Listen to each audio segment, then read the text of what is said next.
काफी समय पहले की बात है। प्रतापगढ़ नाम का एक राज्य था। वहाँ का राजा बहुत अच्छा था, मगर राजा को एक सुख नहीं था। वह यह कि उसके कोई भी संतान नहीं थी और वह चाहता था कि अब वह राज्य के अंदर किसी योग्य बच्चे को गोद ले, ताकि वह उसका उत्तराधिकारी बन सके और आगे की बागडोर को सुचारू रूप से चला सके। और इसी को देखते हुए राजा ने राज्य में घोषणा करवा दी कि सभी बच्चे राजमहल में एकत्रित हो जाएं। ऐसा ही हुआ। राजा ने सभी बच्चों को पौधे लगाने के लिए भिन्न भिन्न प्रकार के बीज दिए और कहा कि अब हम 6 महीने बाद मिलेंगे और देखेंगे कि किसका पौधा सबसे अच्छा होगा। महीना बीत जाने के बाद भी एक बच्चा ऐसा था जिसके गमले में वह बीज अभी तक नहीं फूटा था, लेकिन वह रोज उसकी देखभाल करता था और रोज पौधे को पानी देता था। देखते ही देखते 3 महीने बीत गए। बच्चा परेशान हो गया। तभी उसकी माँ ने कहा कि बेटा धैर्य रखो, कुछ बीजों को फलने में ज्यादा वक्त लगता है। और वह पौधे को सींचता रहा।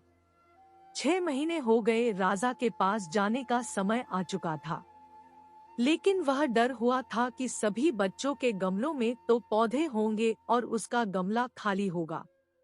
लेकिन वह बच्चा ईमानदार था और सारे बच्चे राजमहल में आ चुके थे।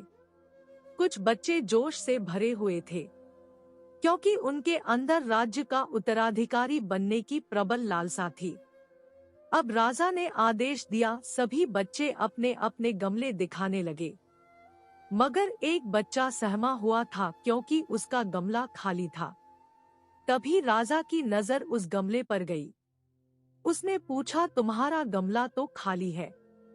तो उसने कहा, लेकिन मैंने इस गमले की 6 महीने तक देखभाल की है। राजा उसकी ईमानदारी से खुश था कि उसका गमला खाली है, फिर भी वह हिम्मत करके यहाँ आ तो गया। सभी बच्चों के गमले देखने के बाद राजा ने उस बच्चे को सभी के सामने बुलाया। बच्चा सहम गया और राजा ने वह गमला सभी को दिखाया। सभी बच्चे जोर से हंसने लगे। राजा ने कहा, शांत हो जाइए, इतने खुश मत होइए। आप सभी के पास जो पौधे हैं वो सब बंजर है। आप चाहे कितनी भी मेहनत कर ले, उनसे कुछ नहीं निकलेगा। लेकिन असली बीज यही था।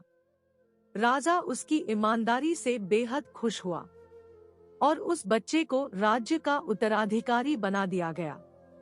लेकिन हमें इस कहानी से क्या सीखने को मिला? मेरे हिसाब से अपने अंदर ईमानदारी का होना बहुत जरूरी है।